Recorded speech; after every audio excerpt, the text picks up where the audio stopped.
আসসালামু আলাইকুম বন্ধুরা, তোমরা সবাই কেমন আছো? তো এখন আমি তোমাদের শেয়ার করব সকালের নাস্তা। এখন আমি ময়দাটা মাখিয়ে নেব। প্রথম দিয়ে দিয়েছি তেল, এখন দিয়ে দেব পানি। তো তেল আর পানি একসাথে ভালো করে আমি ময়দাটা হাতের সাহায্যে মাখিয়ে নেব। ময়দাটা আমার মাখানো হয়ে গেছে। এখন আমি ময়দাটাকে ধুয়ে দেব রেস্টের জন্য। আর এখন আমি দেখো রান্না করব বুটের ডাল। দিয়ে দিলাম পেঁয়াজ, দিয়ে দিলাম এখানে সেই টমেটো বাটাটা। তো টমেটো বাটা আমার দেওয়া হয়ে গেছে। এখন দিয়ে দেবো আদা বাটা, দিয়ে দেবো অল্প পরিমাণে হলুদ গুঁড়ো, দিয়ে দেবো ধনিয়া গুঁড়ো, দিয়ে দেবো মরিচের গুঁড়ো। তারপর ভালো করে তেলের সাথে আমি কষিয়ে নেব। কষানো হয়ে গেছে। এখন আমি এর মধ্যে দেবো তেজপাতা আর দিয়ে দেবো গরম মশলা। তারপর দিয়ে দেবো স্বাদ মতো লবণ। লবণ দেওয়া হয়ে গেছে। এখন দিয়ে দেবো কিছু কাঁচামরিচ।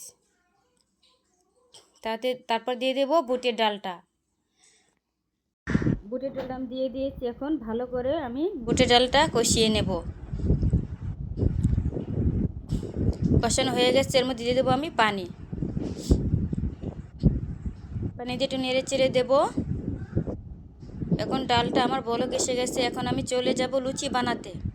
তো দেখো এখানে আমার লুচির যে আটাটা আমি মেখে রেখেছিলাম, আটা না ময়দাটা কত নরম হয়েছে দেখো, একদম পারফেক্ট। এখানে আমি এক এক করে লুচিগুলো আমি বানিয়ে নেব। প্রথমে একটা রুটি বানাবো।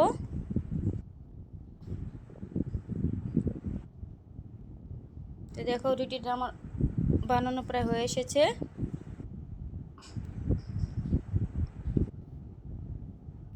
রুটি বানানো আমার হয়ে গেছে। রুটির মধ্যে আমি একটু তেল দিয়ে দেব যাতে লেগে না যায়। তো তেল দিয়ে আমার হয়ে গেছে। তো এখন আমি চাকু দিয়ে নিমটি আকারে আমি লুচিগুলো কেটে নেব।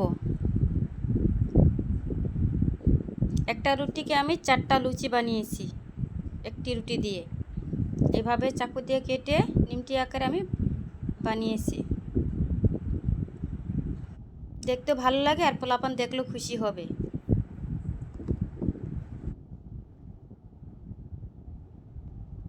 তো লুচি বানানো হয়ে গেছে। এখন আমি ভেজে নেব।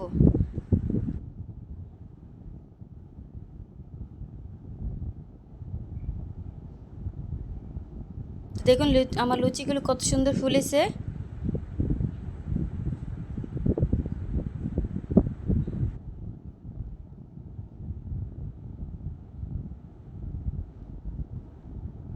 তো লুচি ভাজা আমার হয়ে গেছে। এই হলো আমাদের লুচি, আর এখানে আছে সে ডাল রান্নাটা। আজকের মতন